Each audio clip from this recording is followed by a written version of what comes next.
Advogado criminalista. Nosso tema de hoje é bem interessante. A gente vai falar sobre assédio sexual no programa. Vale a pena esse entendimento, viu? Nós estamos recebendo a visita do Dr. Guilherme Miguel, um dos principais advogados na área criminalista aqui do estado de Santa Catarina.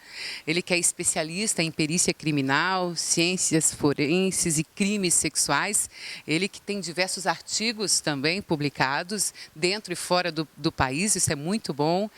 Bem que as questões lá em Brasília que andam mais pegando fogo, né? A gente está vendo se a questão criminal realmente é séria no país, com esse mundo de gente aí à beira de um problema sério. Tudo bem, doutor? Tudo bem, Vera? Te agradeço mais uma vez o convite, a oportunidade de participar do teu programa, né? E me deixa muito feliz, dado o prestígio e a audiência que tem no estado de Santa Catarina. Obrigado. Fico feliz. Mas então vamos lá, vamos começar. Presta atenção na quantidade de perguntas que eu tenho aqui para você hoje, hein? Primeiro lugar, o que é esse assédio sexual? Vera, as pessoas confundem bastante o crime de assédio sexual, né? Sempre que um superior hierárquico dentro de uma empresa ou de uma instituição privada fizer algum convite de cunho sexual, né, algum subordinado, e esse convite vir agasalhado, acompanhado de algum tipo de ameaça ou chantagem sexual, onde a vítima se sinta pressionada, caso não venha a ceder essa chantagem e perder o emprego, cargo ou função, estará caracterizado o crime de assédio sexual. Então, é sempre decorrente de uma relação de trabalho, vim de um superior hierárquico, essa chantagem vinha agasalhada, cobertada de algum tipo de chantagem, sempre de cunho sexual e mais importante, haver a negativa da vítima, porque se ela aceitar, se ela gostar, daí não vai caracterizar o crime de assédio sexual, né, Vara? Certo. Olha, gente, você frisou muito bem no âmbito profissional. Existe alguma outra área que também poderia ser apresentado como assédio sexual? Por exemplo, professores e alunos. O que você me diz?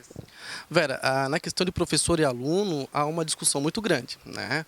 O que é pacífico é o seguinte: se um professor fizer algum convite de cunho sexual, assediar um aluno menor de 14 anos de idade, está caracterizado aí a tentativa de estupro de vulnerável. Isso é indiscutível, né? No entanto, se esse aluno for maior de 14 anos de idade, existem duas correntes e uma discussão muito grande. Uma corrente entende que não é assédio sexual.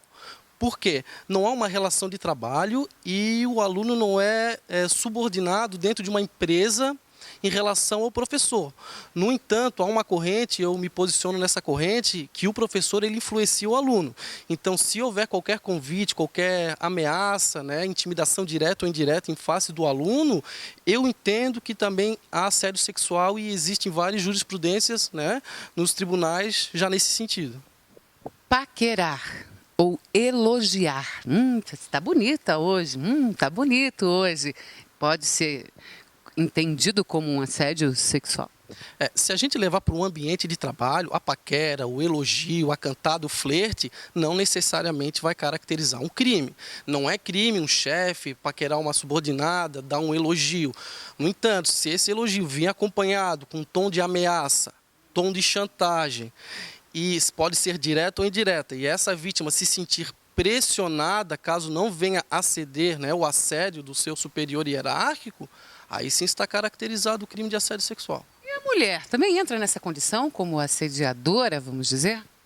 Vera, a regra histórica é que o homem assedia muito mais que a mulher, né? No entanto, a mulher ela também pode ser autora do crime de assédio sexual. Inclusive, existem muitos casos, né, de mulheres ocupando cargo de chefia e assediando sexualmente seu subordinado.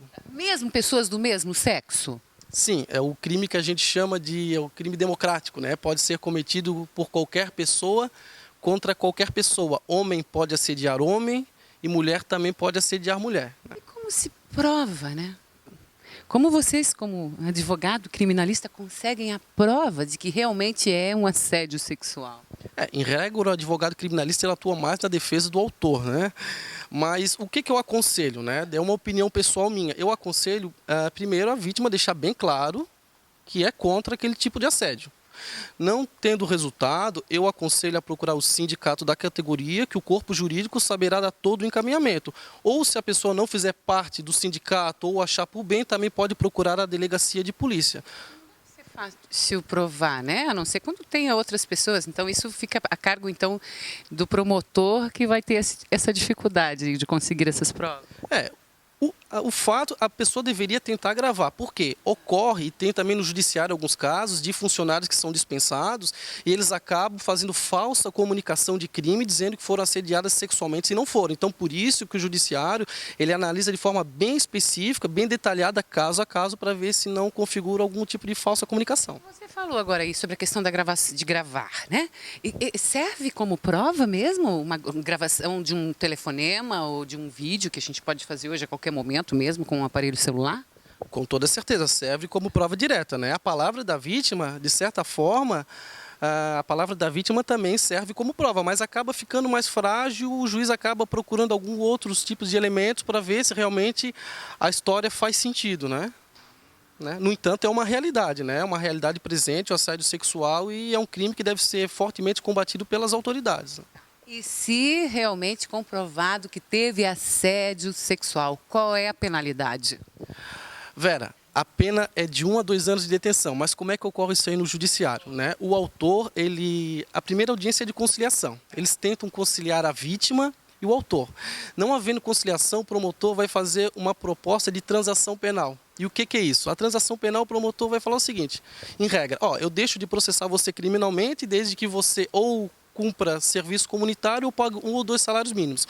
Ou seja, o autor ele tem a opção de se esquivar da ação penal. Se o autor ainda não concordar com a proposta do Ministério Público, o que ele pode fazer? Caso ele seja condenado, ele ainda pode ter a pena suspensa por ter uma pena de 1 a 2 anos. Então, ele tem esse benefício. Então, assim, é uma pena muito leve, onde o legislador deveria rever isso aí, no meu entender. Que é incômodo, né? Incômodo, desgaste, já existe essa condição, fica chato profissionalmente falando, chato para a empresa, chato para todas as partes. Mas eu acredito que as pessoas estão mais tranquilas em relação a isso. Eu acho que nós já tivemos em outros momentos, né, no Brasil em específico, muitas condições de assédio sexual e cada vez mais as pessoas estão vendo que não é por aí o caminho. E a verdade é que também não se chega lá por esse caminho em profissão alguma. Verdade, Vera. Verdade, né? É um crime que deve ser realmente combatido. Aí é uma realidade, 52% das mulheres já foram assediadas no ambiente de trabalho, né? Embora a mulher também pode ser assediadora, e deve ser um crime fortemente combatido, porque muitas pessoas acabam entrando em depressão e até mesmo cometendo suicídio, por não ter uma estabilidade para saber lidar com a situação. Muito sério, que provocou até destaque nacional, foi o caso de uma questão, caso Ian, né? Município de Tubarão. Você conseguiu que a mãe desse menino, que na época também era meio que indicada como criminosa, né? Por ter abusado do filho, tal, matado, ajudado o padrasto. Como é que foi isso? Realmente inocente? Deu tudo certo? Você conseguiu comprovar essa questão dela que realmente não estava envolvida nesse caso? Vera, esse caso já aconteceu já faz alguns anos. Quando me chamaram para atuar nesse caso, eu estava algum pouco tempo formado como advogado criminalista, no entanto, até comentava que jamais atuaria em crimes de violência sexual. E quando me apareceu esse caso, eu, por respeito, procurei falar com a mãe para ver se ela sabia o que tinha acontecido, e ela me convenceu que era inocente, né? Em resumo da obra, ela foi acusada de estupro de vulnerável do filho de 1 ano e 8 meses, né? E pela morte dele. Nós, durante o processo, analisando o processo, eu percebi que a criança havia sido internada vários dias antes de aparecer a lesão. Então, eu imaginei que aquilo ali poderia ter sido uma bactéria ou qualquer outra coisa que não estupro. E consultando médicos, nós fizemos um relatório, né, científico em cima de todo o prontuário médico, e nós conseguimos provar que aquilo ali não foi um estupro, e sim uma síndrome de Fournier, né? Conseguimos absolver a minha cliente, e a partir daí começou a aparecer vários casos de violência sexual, e eu, por consequência, acabei me especializando, né? Nossa, mas você vê que interessante, porque, na verdade, eu comento até isso com o nosso criminalista aqui hoje no programa, o doutor Guilherme, porque diz que a vida dessa mulher, mesmo sendo inocentada, gente, virou uma bagunça, literalmente falando, uma tristeza. Vera, o crime de violência sexual, da mesma forma, é um crime grave, é uma realidade presente na nossa sociedade e deve ser rigorosamente combatido pelas autoridades.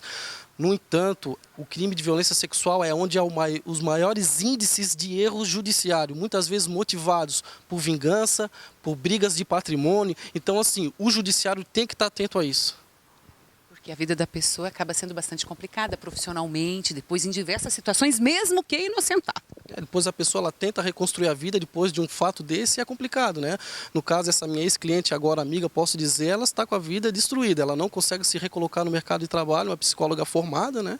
Mas ela vem tentando, né? E a gente espera, né, que isso aí tome como exemplo para o judiciário analisar melhor caso a caso antes de colocar uma pessoa no banco do réu num processo dessa natureza. Eu vejo que o nosso judiciário, né, e a população em si está mais esclarecida, né, espera que a gente consiga dar uma melhor solução jurídica para todos os casos que vem acontecendo em Brasília, né? Nós temos muitos juízes, muitos moros por aí. Muitos moros, né? Muitos moros, né? Mas eu acredito que está sendo dado um encaminhamento muito bom em Brasília e a gente espera que a justiça seja feita, né? Independente de quem tenha que pagar ou não pelo que fez. Né? Doutor, bate-papo hoje bem especial com o doutor Guilherme Miguel, ele que é advogado criminalista, especialista em perícia criminal, com uma biografia super bonita, com uma experiência muito interessante na área criminalista. E hoje, então, a gente conversando um pouco mais sobre a questão do assédio sexual. Agradeço imensamente a sua visita e até uma próxima oportunidade. Obrigado pelo convite, sempre um prazer. Maravilha. Ei, MK Som e Imagem também tem informações para você e o que a gente confere agora através da participação do nosso amigo Marcelo Luiz Coppi. Vamos conferir? Antes de mais nada, nesse quadro, a gente faz uma visita à MK Som Imagem. Essa loja especial que está aguardando por você no endereço certo. Aliás, em novo endereço. Aqui, junto à Casa House Shopping, em Balneário Camboriú, bem em frente à Praça das Bandeiras. Você confere ali todas as indicações de home theater, deixando realmente o som com toda a qualidade que você merece.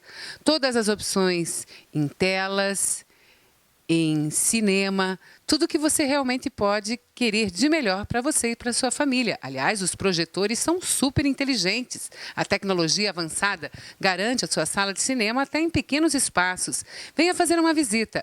MK Som Imagem, com a equipe de Marcelo Luiz Coppi, espera por você diariamente. Lembrando, junto à Casa House Shopping, Avenida do Estado, bem em frente à Casa das Bandeiras, em Balneário Camboriú. Este é o endereço certo para você, inclusive, conferir todas as novidades na linha de automação. Isso mesmo, alta tecnologia, muita qualidade, condições, facilidades e o melhor, os projetos que realmente favorecem o seu ambiente, seja ele profissional ou residencial.